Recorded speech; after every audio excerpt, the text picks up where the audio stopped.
Now, I'm going out on a limb here, I think, but you guys ever have like really bad day? Like rough days, monotonous days, sometimes monotonous week, rough week, tough week. Sometimes it's tough month, tough year. And just going through that, the last 66 of them all tough, all right. I've done things like this, like it's time to go to bed. I'm like, I'm not going to bed. Because as soon as I go to bed and fall asleep, I'm waking up to an alarm and I got to go back to work. And I really don't want to go back to work. So I stay up late knowing that that's going to make me tired. And when I go to work, it's going to make me more grumpy and not thinking as clearly. But it's like, I don't want to do that. I'd also do these things too where like I'm at work and I start going, where am I going to be at 4 hours from now? So I start thinking, I'm like, oh, still at work. Okay, 6 hours from now. Okay, I'll be home. I'll be doing 8 hours from now.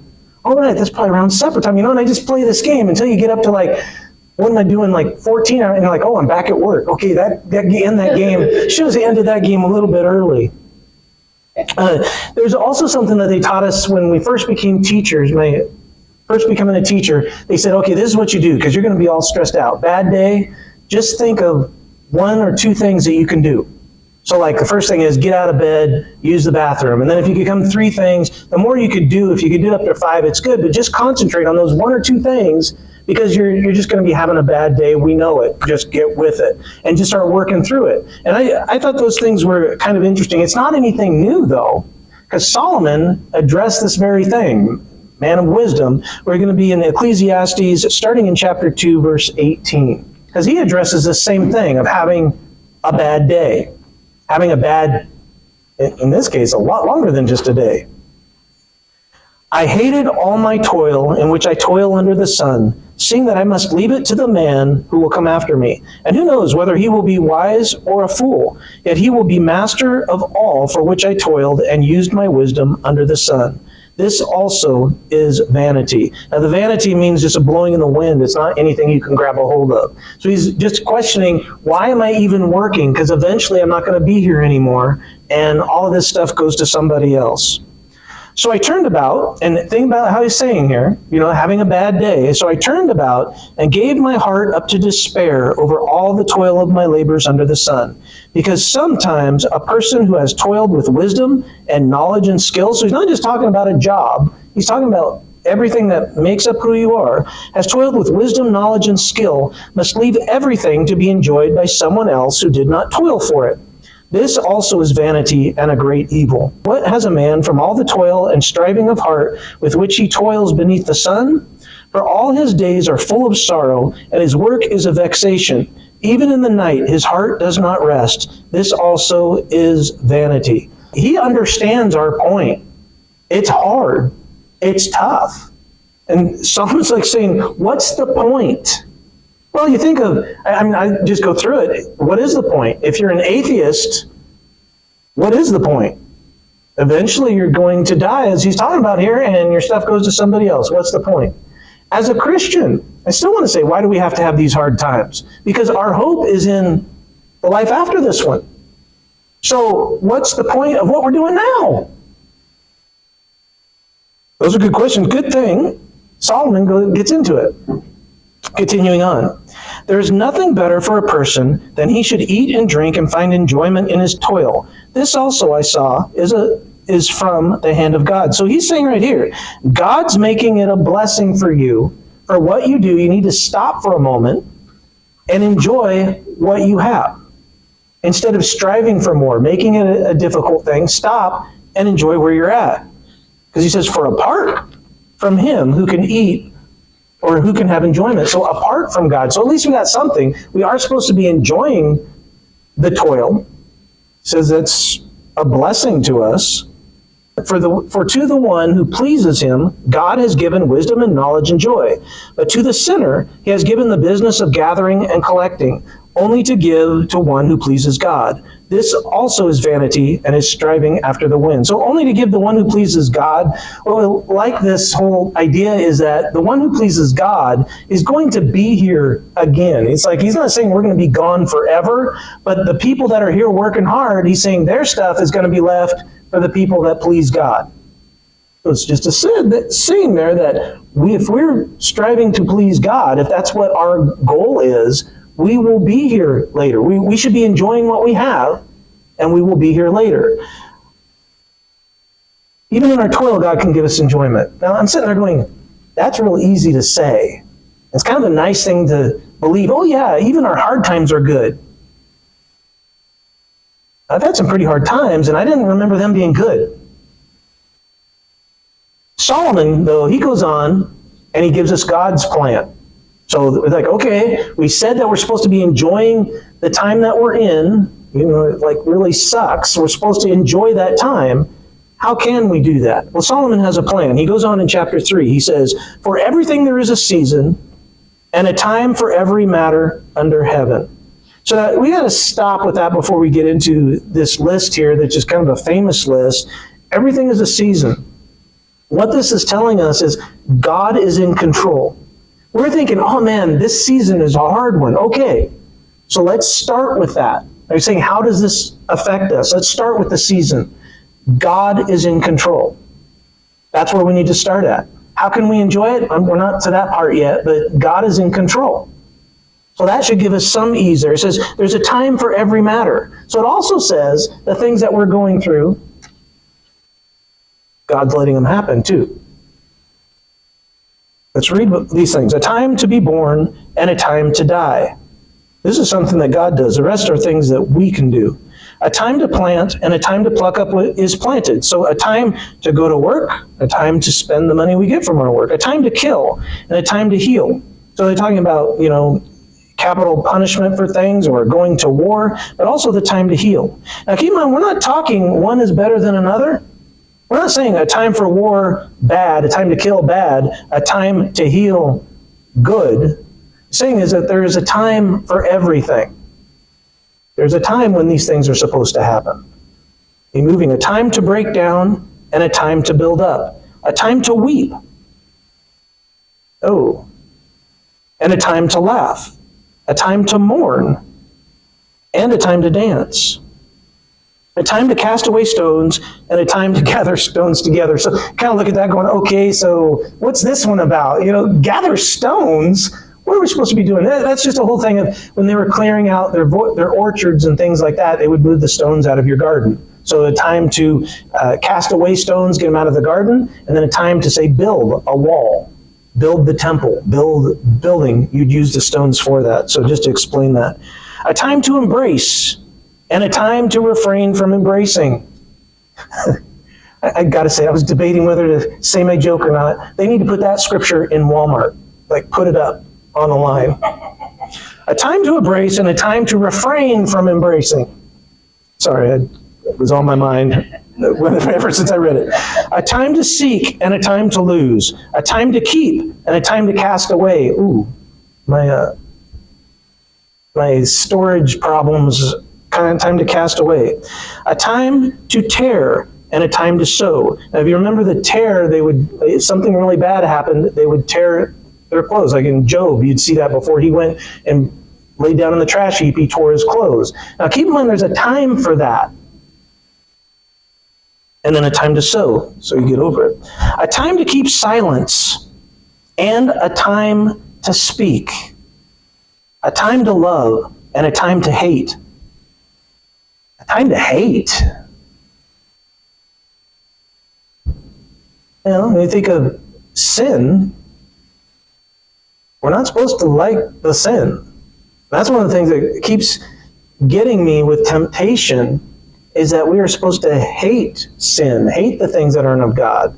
But how much do we entertain the thought and to enjoy it? It's like, no, I'm supposed to not like that.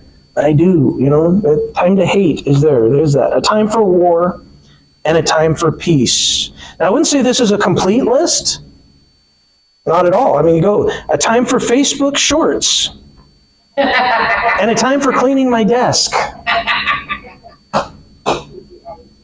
A time for video games. And a time for family. A time for fishing.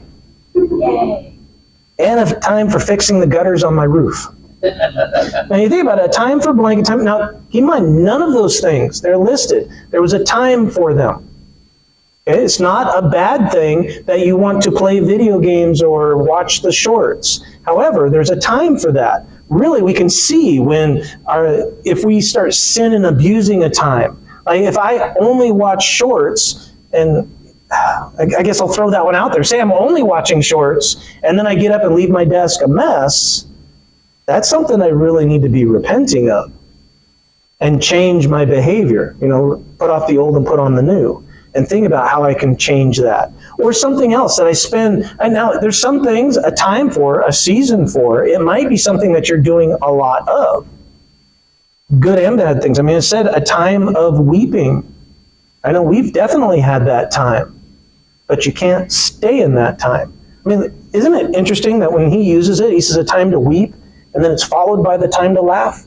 I think that's a very interesting thing. A time to mourn, and then a time to dance. And it's like, that's a really nice way of that being put in there.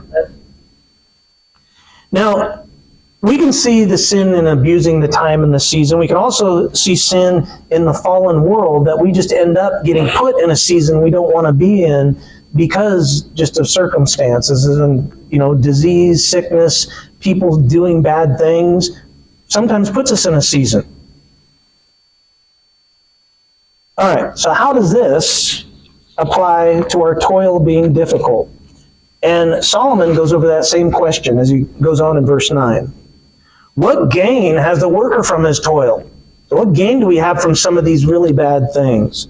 I have seen the business that God has given to the children of man to be busy with. He has made everything beautiful in its time. And he has put eternity into man's heart. So everything beautiful in its time. These seasons are what God's plan is. When we are in them and we are trying to, and we feel like we're drowning, we need to be looking for what does he mean by it being beautiful that we're going through what we're going through. It also says that he puts eternity on our hearts.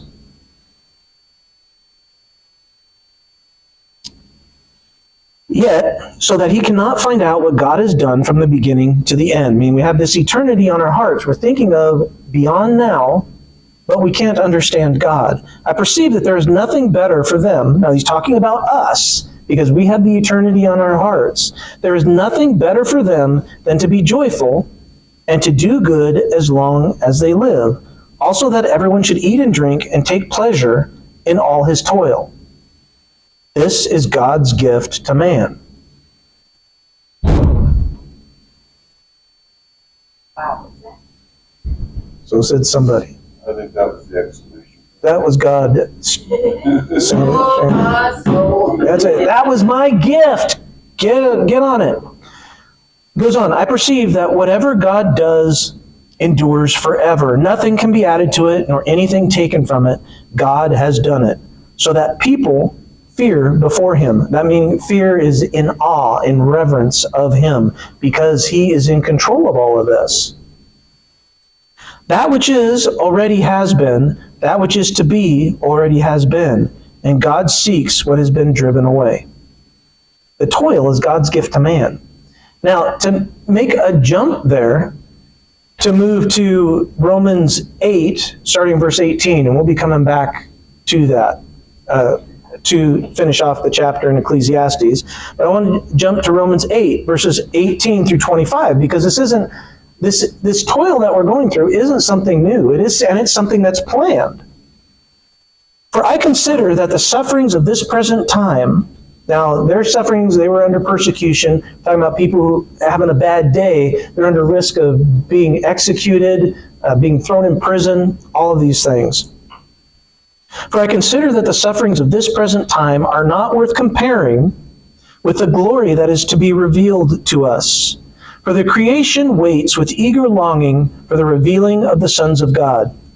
For the creation was subjected to futility. Now think about that. That's what we've been talking about. We've been subjected to futility, not willingly, but because of him who subjected it, in hope that the creation itself will be set free from its bondage to corruption and obtain the freedom of the glory of the children of God.